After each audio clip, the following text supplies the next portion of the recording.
U graničnom pojasu Crne Gore i Albanije u mjestu Gornja Cijevna održan je 8. karavan prijateljstva. Susret državnih, lokalnih i predstavnika nevladinih organizacija trebalo bi da podsjeti na važnost izgradnje puta koji će dionicu od Podgorice do Gusinja skratiti za 110 km.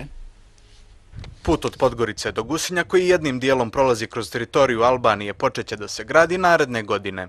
Projekat je završen, a u toku je njegova revizija. Uslijedit će raspisivanje tendera za izvođača radova, kažu Ministarstvu unutrašnjih poslova. Bez povezivanja i otvaranja svih putnih pravaca nema razvoja i napretka svih zemalja Zapadnog Balkana.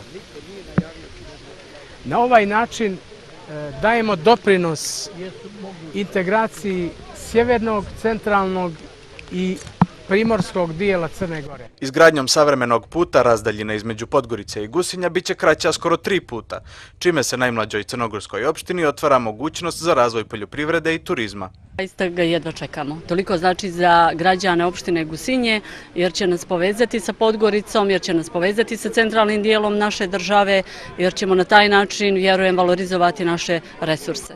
Trasu dugu 17 km finansiraju Direkcija za saobraćaj i Evropska unija kroz IPA fondove.